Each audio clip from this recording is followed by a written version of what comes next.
Ladies and gentlemen, welcome to the English Daily Book Summary YouTube channel. In order to not stop learning, listen to an English book summary every day for free.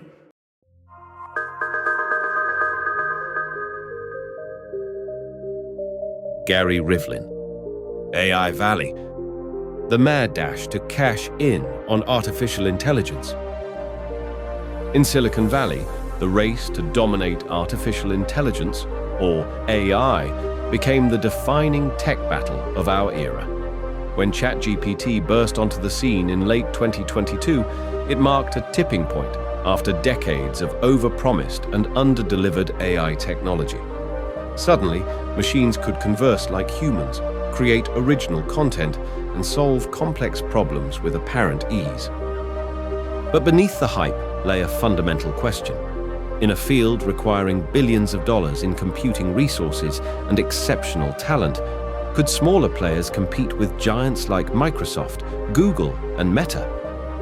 In this blink, you'll learn how AI evolved from academic curiosity to world-changing technology, why the economics of modern AI favor established companies, and how power dynamics in Silicon Valley ultimately determine the winners and losers in the trillion-dollar race to cash in on artificial intelligence. AI's first true success story. The foundations of modern AI were laid not in a Silicon Valley garage, but in a London casino. In 2010, Mustafa Suleyman and Demis Hassabis met at the Victoria Casino after both were eliminated from a poker tournament. Over chocolate cake and Diet Cokes, they discussed a revolutionary idea: machines that could learn. Suleyman had an unusual background for an AI entrepreneur. The son of a Syrian taxi driver and British nurse, he studied philosophy at Oxford University and worked as an international conflict mediator. That September, Suleyman joined Hassabis, a former child chess prodigy with a neuroscience PhD, and AI researcher Shane Legg to found DeepMind. Unlike most AI researchers focused on rule-based systems, they aim to develop artificial general intelligence by mimicking how the human brain learns. Securing funding wasn't easy during an AI winter, when interest and investment had dried up after decades of hype and disappointment. The pair's first break came when they crashed Peter Thiel's cocktail party in San Francisco. Despite joking it was like investing in Somalia, Thiel led their initial £2 million round. They later raised funds from Hong Kong businesswoman Selina Chow and businessman Elon Musk. DeepMind's breakthrough came with Deep Q Learning, a system that learned video games through trial and error, starting as a novice and mastering them within hours. This technology impressed Google CEO Larry Page when Musk showed it to him during a flight. In January 2014, Google acquired DeepMind for $650 million. The founders insisted on 3 conditions. They'd remain in London, their tech wouldn't be used militarily, and Google would create an ethics board. They declined a higher offer from Facebook as Mark Zuckerberg refused the ethics condition. DeepMind became AI's first true startup success, setting the template for a new wave of ambitious ventures, most notably OpenAI and later Inflection AI, which aimed to humanize artificial intelligence even further. The vision for a personal AI. The most successful Silicon Valley startups begin with audacious goals that seem impossible to rational observers. In early 2022, fresh from his exit from Google, Mustafa Suleyman had exactly that kind of vision. A chatbot that understood not just facts, but feelings. After joining venture capital firm Greylock Partners, where LinkedIn founder Reid Hoffman worked, Suleyman quickly drafted a memo outlining his concept for My AI, the foundation for what would soon become Inflection AI, a startup focused on building more human-centered artificial intelligence. His idea flipped the traditional human-computer relationship. Instead of people learning computer languages, machines would understand natural language. Suleyman envisioned an AI companion that would learn users' preferences, adapt to their needs, and speak with genuine empathy. It would start conversations, remember previous interactions, and eventually serve as a personal assistant handling tasks from booking restaurants to buying gifts. He called it a new class of thing, far beyond the limited abilities of Alexa or Siri. To build this ambitious project, Suleiman assembled an elite team. Karen Simonian, former principal scientist at DeepMind, whose research had been cited over 200,000 times, joined as co-founder and chief scientist. Joe Fenton, a former DeepMind colleague, became the company's first employee. Hoffman was so impressed with the vision that when Suleiman asked him to join as co-founder, he couldn't refuse, despite many existing commitments. He pledged to contribute 1 day per week to the venture. This team secured unprecedented funding for an AI startup still in its concept phase. Greylock invested $100 million, the largest check in the firm's 60-year history. Hoffman added $40 million of his own and tapped his network, including Bill Gates and Ashton Kutcher, bringing the seed round to $225 million at a $1 billion valuation. They structured Inflection as a public benefit corporation, giving themselves legal standing to prioritize social responsibility alongside profits, a fitting setup for a company aiming to build an AI designed for long-term relationships. ChatGPT changes everything. Sometimes the most revolutionary products arrive with the least fanfare. On November 30th, 2022, while Inflection was still developing its AI companion, OpenAI quietly uploaded a brief research note to its website announcing ChatGPT. No press conference, no marketing campaign, just a simple Twitter post from CEO Sam Altman inviting people to try it for free. The team behind ChatGPT had modest expectations. They'd shelved the project earlier that year to focus on specialized legal and medical models, only returning to it when rumors suggested a competitor might release a similar chatbot. With just a few weeks to prepare, many team members weren't even impressed with what they'd built. Their announcement emphasized the system's flaws, warning about inaccurate responses and potential biases. What happened next stunned everyone. ChatGPT hit 1 million users in under a week before most media outlets had even covered its release. Within 9 weeks, it reached 100 million users, becoming the fastest adopted consumer technology in history. For comparison, Twitter took 2 years to hit that milestone, Facebook 10 months. Users were captivated by ChatGPT's conversational tone, its ability to handle follow-up questions, and the almost magical speed of its replies. Most importantly, it could generate creative, original content on demand, from poems to code to high school essays, through an interface requiring no technical knowledge. The release ignited intense debate. Linguist Emily Bender called large language models stochastic parrots, mimicking language without understanding. Others raised concerns over privacy, copyright, and academic integrity. Still, the tech world recognized a breakthrough, an iPhone moment for AI. Altman struck a careful balance, embracing public excitement while acknowledging the risks. He called the hype totally out of control, but argued that early release was essential to learn from real-world use. ChatGPT's success reset the playing field.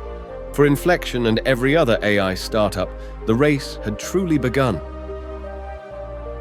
Microsoft outmaneuvers Google in the AI race. ChatGPT couldn't have arrived at a better moment for a struggling tech industry. By late 2022, the tech-heavy Nasdaq had lost over a third of its value, with Amazon down 50% and Meta plummeting 75%. Microsoft had laid off 10,000 employees and Google 12,000. The sector desperately needed a new narrative. Microsoft moved first and decisively. In January 2023, CEO Satya Nadella announced a $10 billion investment in OpenAI, calling it the third phase of their partnership. The following month, Microsoft invited select reporters to its headquarters for a major announcement, an AI-powered version of Bing that integrated ChatGPT. Unlike many past launches that underwhelmed, Microsoft's demo exceeded expectations. The new Bing featured a split screen, traditional search links on the left, and an AI chatbot nicknamed Sydney on the right. It handled complex tasks like planning trips, analyzing documents, and generating content.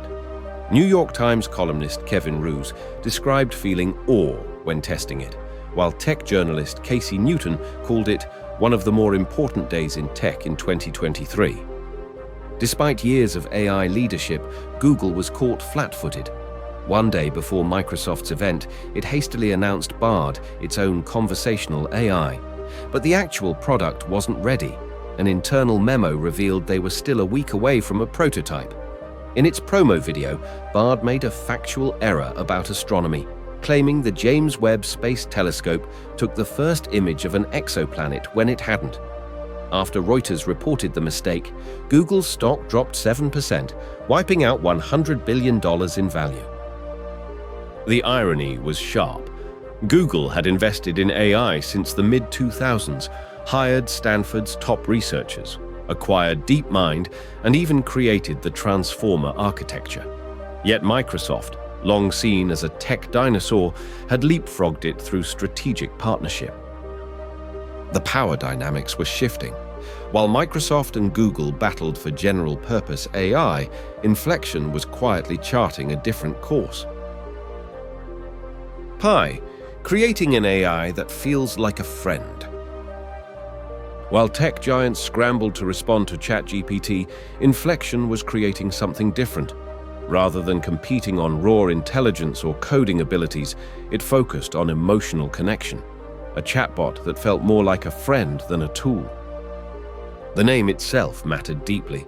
After trying Xi and finding it too technical, the team settled on Pi, short for personal intelligence.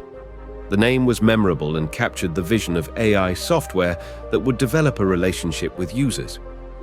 The visual design reinforced this approach.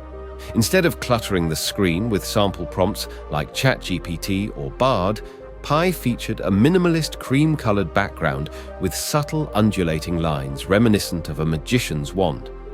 The interface was deliberately stripped down to enhance the feeling of conversation.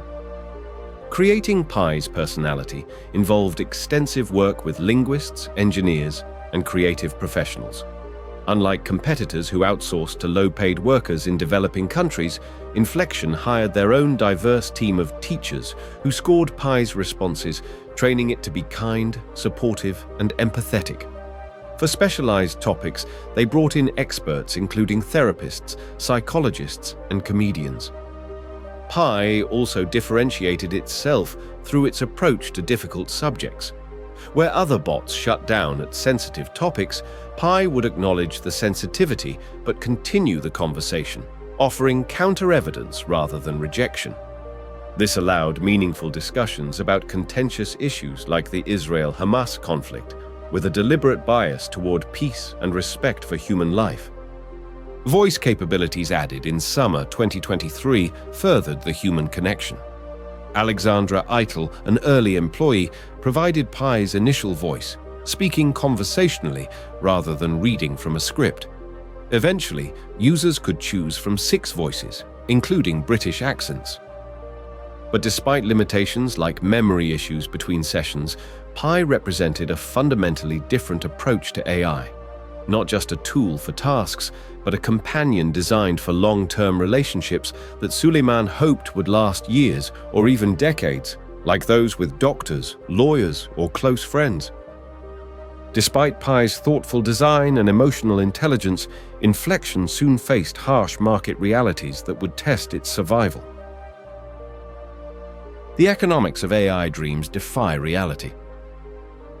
Even with $1.3 billion in funding and a $4 billion valuation, Inflection AI faced fundamental economic challenges that threatened its long-term survival.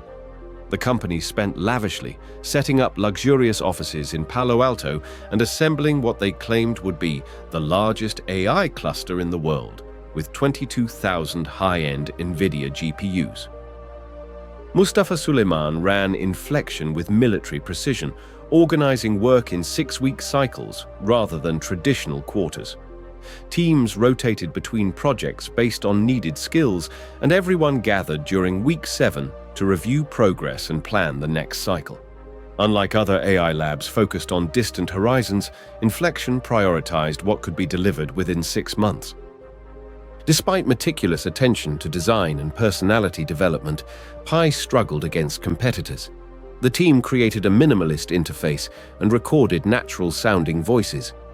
Personality engineers worked with 180 different attributes to make Pi feel authentic, but technical limitations remained obvious. Pi couldn't remember previous conversations, creating an awkward experience where it greeted returning users as if meeting them for the first time. By fall 2023, user surveys revealed Pi's market share at just 2%, far behind ChatGPT's dominant 52%. While Suleiman publicly claimed they had no competitors, Inflection was actually competing against established players across multiple fronts, from companion experiences to mental health applications. The company outlined an ambitious 3-stage roadmap, starting with emotional intelligence, followed by cognitive abilities, and ultimately aiming for task execution. However, reality proved more challenging. Pi's functionality remained limited, mostly excelling at empathetic conversations and basic web browsing, falling short of broader utility. The central question became whether Inflection could expand Pi's utility enough to make it a user's first choice for various needs. The answer would determine if this AI startup could overcome the brutal economics of consumer AI and achieve its trillion-dollar ambitions. The giants win in Silicon Valley's AI war. The brutal economics of AI would ultimately resolve the question that lingered throughout Silicon Valley. Could startups compete with established tech behemoths? In a dramatic 5-day saga in November 2023, the answer began to emerge when OpenAI's board unexpectedly fired CEO Sam Altman, claiming he had not been consistently candid in his communications. Microsoft CEO Satya Nadella, whose company had invested billions in OpenAI, was blindsided. He immediately called Reid Hoffman for information and considered hiring Altman to lead a new AI team at Microsoft. Meanwhile, 745 of OpenAI's 770 employees threatened to quit if Altman wasn't reinstated. After intense negotiations, Altman returned as CEO with a restructured board that removed the 2 members who had opposed him. This power struggle foreshadowed Inflection's fate. Despite raising $1.3 billion, Mustafa Suleyman and Hoffman realized they would need another $6 to $8 billion to remain competitive. When Nadella approached Suleyman about joining Microsoft, he offered unlimited resources and authority over all consumer AI efforts. By March 2024, Suleyman announced to shocked employees that he was becoming Microsoft's AI chief, telling them that none of the consumer AI startups were going to make it in the next 5 to 10 years.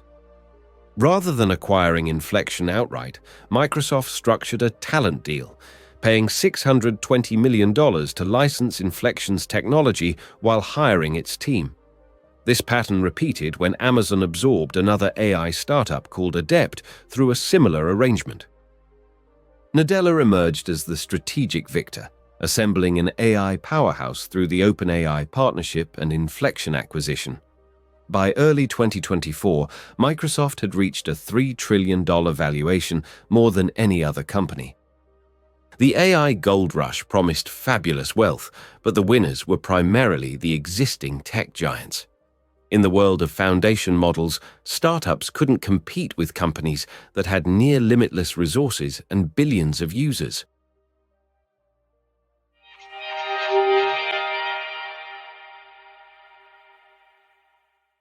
The main takeaway of this Blink to AI Valley by Gary Rivlin is that despite the innovation and vision of AI startups like DeepMind and Inflection, the economics of artificial intelligence heavily favor established tech giants.